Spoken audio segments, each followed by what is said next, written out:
क्या आपको भी डर लगता है? क्या आपको हॉरर मूवी और सीरियल देखना पसंद है? तो घबराइए नहीं, यह चैनल आपके लिए है। तो वीडियो को अभी लाइक कर दीजिए, हमारे चैनल को अभी सब्सक्राइब कर दीजिए। आने वाली मूवी और भी मजेदार होने वाली है।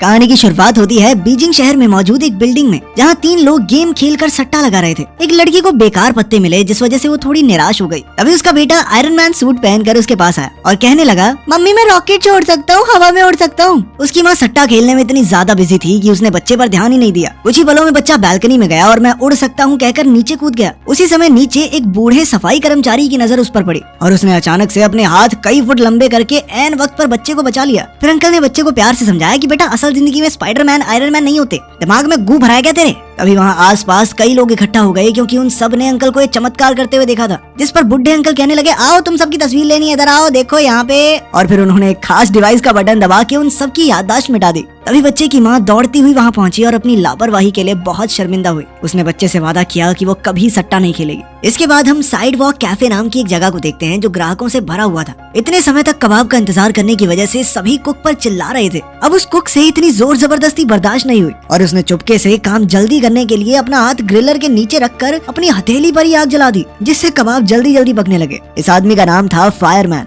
फिर हम एक नाइट क्लब देखते हैं, जहाँ बढ़िया पार्टी चल रही थी। एक लड़की पोल पर डांस दिखाकर सबको लुभा रही थी, तो एक ठरकी आदमी अपनी जीभ बाहर निकाल के लड़की के पास जा पहुंचा। वो जानबूझकर चिपक कर नाचने की कोशिश कर रहा था, तो लड़की ने चुपके से पोल को हाथ लगाया, जिससे पोल में बिजली दौड़ने लगी और उस आदमी को बिजली का जबरदस्त झटका लगा। तो जाहिर सी बात है, इस लड़की का नाम है इलेक्ट्रिक गर्ल। इसके बाद हम सुपर हीरोज की टीम के एक और मेंबर को देखते हैं, जो एक आम से सिक्योरिटी गार्ड के भेस में था। एक लड़की की गाड़ी गड्ढे में फंस गई, तो उसने इधर उधर देखकर अपना हाथ गाड़ी पर रखा और अचानक वो लोहे में बदल गया। फिर उसने बड़ी आसानी से गाड़ी को पीछे से उठाकर गड्ढे से बाहर निकाल दिया। इस सुपर हीरो का नाम है आयरन आर्म। इसके बाद इन तीनों हीरोज को उनके लीडर फेरो का फोन आया। उसने कहा कि उसे खबर मिली है कि कुछ चोर आज म्यूजियम के पास चोरी करने वाले हैं। जल्द ही सुपर हीरोज की टीम वहां पहुंच गई और फिर चोर भी काली गाड़ी में अपने मिशन को अंजाम देने आ पहुंचे। उन्होंने सिक्योरिटी कैमरास को गोली से उड़ा दिया और फिर अपने हाई फाई डिवाइसेस की मदद से सीवर का ढक्कन निकालने लगे। उन्होंने काफी देर तक कोशिश की और ढक्कन नहीं खुला, तो फिर आखिर में बम से उड़ा दिया। उन्हें देखते ही आयरन आर्म गुस्से में उन पर हमला करने वाला था, मगर फेरो ने उन्हें रुकने को कहा।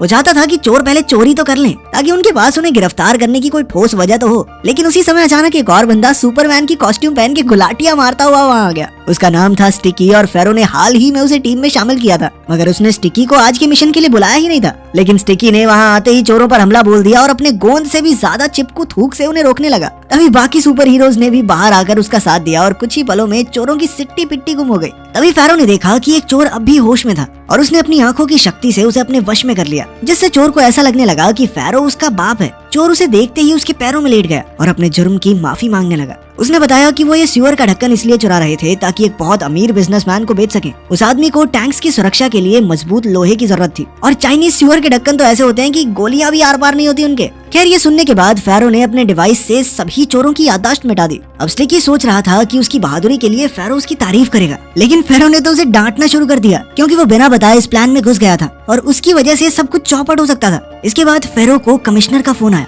कमिश्नर ने मिशन पूरा करने के लिए फेरो का धन्यवाद किया, क्योंकि आज उसकी वजह से सीवर का ढक्कन चुराने वाली गैंग का पर्दाफाश हो पाया है। आखिरकार मिशन पूरा होने के बाद फेरो ने अपने नए सुपर हीरो स्टिकी को अपने ऑफिस में बुलाकर बाकी सबसे मिलवाया। फेरो ने सबको बताया कि बचपन में फेविकोल पी गया था ये, जिसके बाद उसके शरीर में अजीबोगरीब रिएक्शन होने लगे और फिर बड़ा होकर उसका पसीना, थूक और पेशाब सब कुछ चिपकू हो गया। इसके बाद स्टिकी ने सबके सामने अपनी शक्तियों की नुमाइश की और उसे लग रहा था कि वो सबसे बेहतर है। लेकिन जैसे ही वो आयरन आर्म के सामने पहुंचा, तो आयरन आर्म ने उसे अपनी असली जगह दिखा दी। उसने स्टिकी का हाथ पकड़कर उसे एक ही पल में एक कोने से दूसरे में फेंक दिया। खैर, बाद में हम देखते हैं कि फेरो ने उसे एक नौकरी दिलवाई, क्योंकि उसे सुपर हीरो बनने के लिए एक आम इंसान बनकर रहना होगा, ताकि किसी को उस पर शक न हो। ये उनकी टीम का इकलौता रूल था। फेरो ने उसे डिलीवरी बॉय की नौकरी दी, तो स्टिकी ने कहा कि वो कोई ढंग की नौकरी करना चाहता है, मगर फेरो नहीं माना और स्टिकी को ना चाहते हुए भी पूरा दिन पार्सल डिलीवर करने पड़े। लेकिन रास्ते में जैसे ही कोई प्रॉब्लम आई, तो उसने टीम का पहला रूल ही तोड़ दिया। उनमें से किसी को भी दुनिया के सामने अपनी शक्तियों का इस्तेमाल करने की इजाजत नहीं थी। लेकिन स्टिकी तो अपने चिपकू पसीने की मदद से स्पाइडरमैन की तरह एक बिल्डिंग से दूसरी पे चढ़ के पार्सल पकड़ाने लगा। जब एक औरत ने उसे खिड़की से अंदर आते देखा, तो वो डर के मारे बेहोशी हो गई। फिर एक एम्बुलेंस उसे हॉस्पिटल ले जाने आई, तो वो दीवारों पर चलने वाले भूत के बारे में बड़बड़ा रही थी।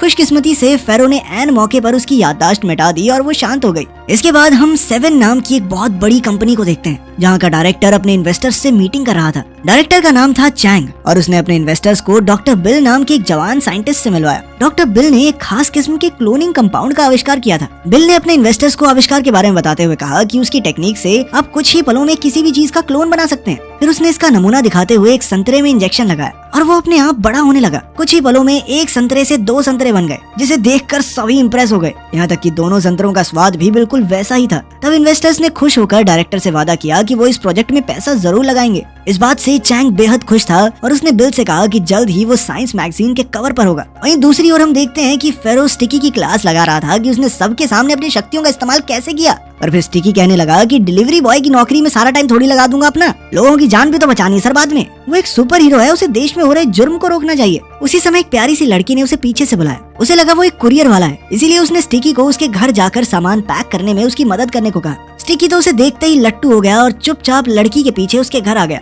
लड़की ने उसे काम समझाया और फिर अपने फोन पर लाइव स्ट्रीमिंग करने लग गई। तब पता चला कि उस लड़की का नाम जाओ है, जो कि एक काफी मशहूर व्लॉगर है। खैर फिर स्टिकी बाथरूम में हल्का हो रहा था तो अचानक उसकी नजर एक कॉकरोच पर पड़ी और वो बुरी तरह डर गया। इसी वजह से उसका चिपकू पेशाब सारे फर्श पर बिखर गया और साथ ही उसके हाथों पर भी लग गया। इधर उसके पैर भी जमीन से चिपके हुए थे, तो उन्हें निकालने के चक्कर में जैसे ही वो नीचे गिरने लगा तो उसने वहाँ सूख रहे लड़की के अंडरगारमेंट्स पकड़ लिए। जब जाओ को बाथरूम से आवाजें आई तो वो वहाँ पहुंची। उसने देखा कि ये साला डिलीवरी वाला अपने हाथ में मेरी ब्रा चिपका के बैठा है। इससे जाओ को लगने लगा कि किस लुच्चे को घर पे ले आई मैं। स्टिकी ने उसे समझाने की कोशिश की पर अचानक जाओ का पैर मुड़ गया और वो नीचे गिरने वाली थी कि स्टिकी ने उसे अपनी बाहों में ले लिया, जिससे जाओ की शर्ट भी उसके हाथों से चिपक कर उतर गई। इधर उसकी लाइव स्ट्रीम पर उसका अंग प्रदर्शन हो गया, जिससे बेचारी जाओ को बहुत शर्मिंदा होना पड़ा। स्टिकी तुरंत वहाँ से भाग निकला और उसने जाकर बड़ी मुश्किल से अपने हाथों से जाओ के कपड़े छुड़ाए। वहीं दूसरी ओर 7 कंपनी की लैब में बिल अपने इंजेक्शन की मदद से एक चूहे का क्लोन बनाने की कोशिश कर रहा था, मगर इंजेक्शन लगते ही चूहे का शरीर फट गया और वो मारा गया। उसी समय चैंग वहाँ आ गया और उसने बिल को चूहों पर एक्सपेरिमेंट करते हुए पकड़ लिया।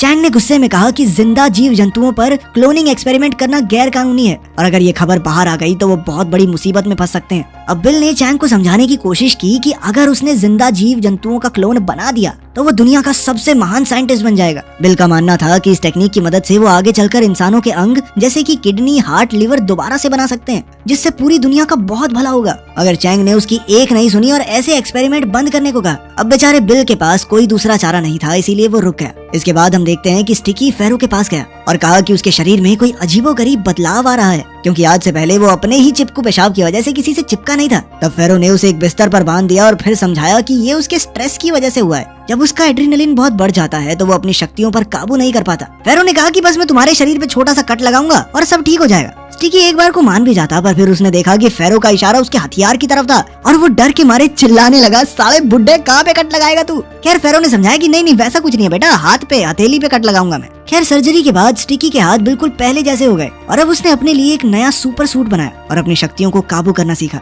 इसके बाद वो फिर से डिलीवरी बॉय की नौकरी पर जाने लगा और फिर वो एक कुरियर लेकर जाओ के घर पहुंचा, लेकिन उसे देखते ही जाओ को फिर गुस्सा आ गया। तब स्टिकी ने जाओ को शांत करते हुए उसके अंडरगारमेंट्स लौटा दिए और कहा कि उसने इन्हें अच्छे से धो दिया है। लेकिन फिर जब जाओ ने बक्सा खोला तो उसमें एक नंगे आदमी का पुतला था, जिसे देखकर वो आग बबूला हो गई। वो स्टिकी को पीटने लग गई कि नहीं सुधरेगा तो लुच्चे, बताऊं तुझे। पर तभी उसका पड़ोसी बाहर आया और जाओ के हाथ से वो पुतला ले लिया। पता चला कि एड्रेस में गलती हो गई थी, क्योंकि असल में ये पार्सल पड़ोसी का था। ये सारी गड़बड़ सुलझाने के बाद स्टिकी ने जाओ से कहा कि पिछली बार भी तुमने मुझे गलत समझ लिया था। खैर अब जाओ भी समझ गई थी कि स्टिकी कोई बुरा इंसान नहीं है। तभी जाओ को फोन आया और वो स्टिकी को वहीं छोड़कर बाहर भाग निकली, जहाँ उसके पिता उसका इंतजार कर रहे थे। उसके पिता कोई और नहीं बल्कि 7 कंपनी के डायरेक्टर चैंग ही थे। ये देखकर स्टिकी काफी खुश हो गया कि पसंदीदा औरत सिर्फ खूबसूरत ही नहीं अमीर भी है। वहीं दूसरी ओर बिल अब भी चूहों पर एक्सपेरिमेंट्स कर रहा था। उसने अपने साथ काम करने वालों को भी अपनी तरफ कर लिया था, जिसके बाद उन्होंने बिल के एक्सपेरिमेंट्स को राज रखने का वादा किया। आखिरकार काफी एक्सपेरिमेंट्स के बाद वो चूहों का क्लोन बनाने में कामयाब हो गया। फिर अगली सुबह फेरो ने सुपर हीरोज की टीम को नए मिशन के बारे में बताया,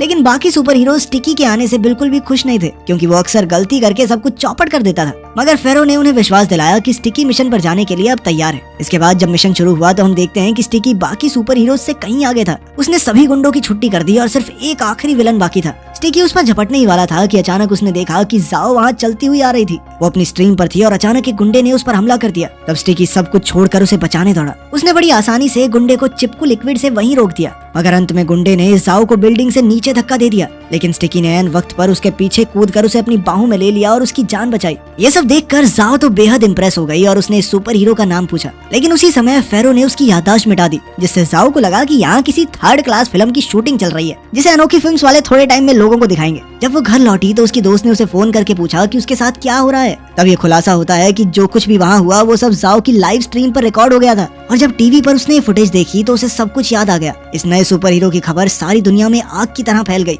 और स्टिकी रातों रात मशहूर हो गया। सारे सेलिब्रिटीज उसी के बारे में बातें कर रहे थे और अब तो उसकी तारीफ में गाने तक बन रहे थे। ये सब देखकर फेरो बहुत गुस्से में था, लेकिन तभी कमिश्नर ने उसे फोन करके कहा कि अब जो हो गया। अब उन्हें स्टिकी को ही एक सेलिब्रिटी सुपर हीरो बनाए रखना होगा ताकि सबका ध्यान उस पर रहे और बाकी सुपर हीरोज अपना काम आसानी से कर सकें। अब फेरो स्टिकी को लेकर सेंट्रल टेलीविजन के प्रोड्यूसर से मिलने गया और स्टिकी ने सबको अपनी काबिलियत का नमूना दिखाकर ये साबित कर दिया कि वो ही वीडियो वाला सुपर हीरो है। देखते ही देखते स्टिकी सेलिब्रिटी बन गया और सभी न्यूज वाले उसका इंटरव्यू लेकर तरह तरह के सवाल पूछने लगे। इसके बाद उसने कई एड्स भी किए और किसी ने तो उसे सिंगिंग शो का जज भी बना दिया। इसी दौरान वो कई सारी प्रेस कॉन्फ्रेंसेस भी कर रहा था ताकि बाकी सुपर हीरोज का राज राज ही रहे। उसने दावा किया कि आज तक लोगों को मुसीबत से बचाने वाले जो भी चमत्कार हुए हैं उसके पीछे उसका ही हाथ है। जब आयरन आर्म ने ये खबर देखी तो वो गुस्से से लाल हो गया, क्योंकि ये कल का आया लड़का उनकी सारी मेहनत का क्रेडिट खुद ले जा रहा है। लेकिन धीरे धीरे स्टिकी की मुसीबतें बढ़नी शुरू हो गई, क्योंकि उसकी असलियत बाहर आने से आम लोगों के साथ साथ गुंडे भी उसे पहचानने लगे थे। एक बार तो एक आदमी ने जानबूझकर चोरी करने का नाटक किया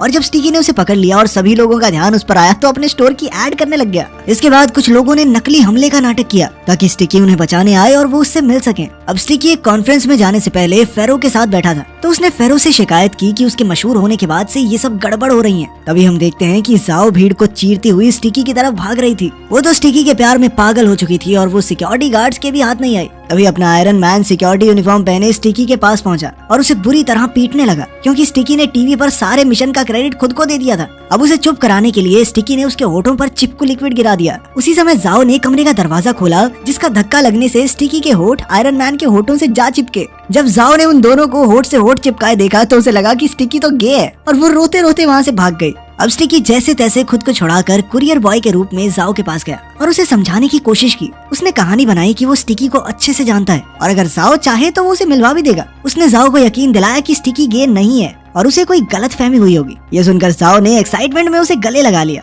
इसके बाद हम 7 कंपनी का ऑफिस देखते हैं, जहां डायरेक्टर के असिस्टेंट को कूड़े के ढेर से एक टेस्ट ट्यूब मिली। उसने तुरंत ही इसकी खबर चैंग को दी और चैंग गुस्से में सीधा बिल के पास पहुंचा। वो बिल पर खूब चिल्लाया और उसे नौकरी से निकालने की धमकी दी, मगर बिल ने तो सारे स्टाफ को पहले ही अपनी तरफ कर लिया था। उसने स्टाफ को हुक्म देकर डायरेक्टर और उसके असिस्टेंट को बंदी बना लिया और कहा कि अब इस क्लोनिंग कंपाउंड का इंसानों पर एक्सपेरिमेंट करने का समय आ गया है। पहले उसने असिस्टेंट को इस ड्रग का इंजेक्शन दिया और कुछ ही पलों में धमाके से उसका शरीर फट गया। अब बिल इस पूरे एक्सपेरिमेंट का डाटा एनालाइज करना चाहता था, मगर चैंग ने उसी वक्त अपने फोन से डेटाबेस लॉक कर दिया। तब बिल ने अपने गुंडों को हुक्म देकर चैंग की बेटी जाओ को पकड़कर लाने को कहा। वहीं दूसरी ओर स्टिकी एक छत से दूसरी छत पर खुशी से कूदता हुआ जाओ से मिलने जा रहा था। उधर जाओ भी उससे मिलने को बेकरार थी। जैसे ही घंटी बजी तो उसने भाग कर दरवाजा खोला, मगर वहाँ स्टिकी नहीं बिल के गुंडे थे और वो जबरदस्ती जाओ को उठा कर ले गए। कुछ ही मिनटों बाद स्टिकी वहाँ पहुँचा तो उसने देखा कि घर का सारा सामान बिखरा हुआ था, तो वो समझ गया कि जरूर कुछ न कुछ तो बुरा हुआ है। उसने तुरंत फेरो को खबर की और फेरो ने सभी टीम मेंबर्स को मिशन पर जाने को कहा, मगर आयरन आर्म अब भी उससे गुस्सा था और वो स्टिकी की मदद किसी भी हालत में नहीं करना चाहता था, मगर फेरो ने उसे जैसे तैसे चलने के लिए मना लिया। इसके बाद फेरो ने जाओ का फोन ट्रैक किया और फिर स्टिकी ने बताया कि जाओ को कहां पर बंदी बनाकर रखा गया है। उधर लैब में बिल जाओ को इंजेक्शन लगाने की धमकी दे रहा था ताकि चैंग उसे पासवर्ड बता दे। चैंग को अपनी बेटी की जान प्यारी थी, इसीलिए उसने ना चाहते हुए भी पासवर्ड बता दिया। अब बिल जो चाहता था उसे मिल गया था, पर फिर भी वो जाओ को इंजेक्शन लगाने के लिए आगे बढ़ा, क्योंकि वो सभी चश्मदीद गवाहों को मिटाना चाहता था। लेकिन उसी वक्त स्टिकी वहां आ पहुंचा और लड़ाई शुरू हो गई। बाकी सुपर हीरोज भी पहुंचे और उन सब ने मिलकर बिल के सारे आदमियों को खत्म कर दिया। बिल खुद भागने को कामयाब हो गया, लेकिन सड़क पर अपने आयरन मैन ने उसकी खूब पिटाई की। लेकिन मौका देखकर बिल ने उसे क्लोनिंग कंपाउंड का इंजेक्शन लगा दिया, लेकिन सुपर हीरोज पर इसका बहुत ही अलग असर होता था। अब ना सिक्योरिटी गार्ड अब तो पूरी तरह से आयरन मैन बन गया था। उसका गुस्सा बहुत ज्यादा बढ़ गया और उसने एक ही मुक्के में बिल का सर उड़ा दिया। वो अब हर तरफ हल्क की तरह ताबड़तोड़ तबाही मचा रहा था। बाकी सारे सुपर हीरोज ने वहां पहुंचकर उसे रोकने की बहुत कोशिश की, मगर वो बहुत ज्यादा ताकतवर हो गया था। इसके बाद अपने पागल आयरन मैन ने स्टिकी पर हमला किया, लेकिन जाओ उसे बचाने के लिए पीछे से AK-47 की गोलियां बरसाने लगी। अब अपने विलन का ध्यान जाओ की तरफ मुड़ गया, लेकिन स्टिकी ने जाओ को बचाते हुए विलन को फुटपाथ पर चिपका दिया। इसी दौरान जाओ ने स्टिकी का असली चेहरा देख लिया। उसने स्टिकी से पूछा कि तुमने अपनी सच्चाई मुझे क्यों नहीं बताई। स्टिकी कहने लगा कि देखो मैं हैंडसम तो हूँ, लेकिन काम दाम कुछ खास नहीं करता, वही डिलीवरी वाला काम है अपना। जिस पर जाओ ने जवाब दिया कि तू चुप हो जा, तेरी शक्ल भी गंदी है। लेकिन फिर भी उसे स्टिकी पसंद था और उसके डिलीवरी वाला होने से कोई फर्क नहीं पड़ता। खैर इस दौरान अपने विलन ने खुद को सड़क से छुड़ा लिया और फेरो की तरफ बढ़ने लगा। अब सारे सुपर हीरोज अपनी ताकत स्टिकी के अंदर डालकर एक आखिरी हमले के लिए तैयार हो गए, जिसने एक आग, बिजली, टेलीपैथिक चिपका चिपकी बीम निकाली, जिसने अपने सस्ते आयरन मैन का मेटेलिक शेल तोड़ दिया और वो फिर से पहले की तरह नॉर्मल हो गया। आयरन मैन बच गया, अपने हीरो का घर भी बच गया। हाँ तो दोस्तों, आज की वीडियो आपको जरूर पसंद आई होगी और रोज शाम को 6 बजे ऐसी ही हॉरर वीडियो स्टोरी मूवी आपको देखने को मिलेगी, तो इसलिए चैनल को अभी सब्सक्राइब कर लीजिएगा।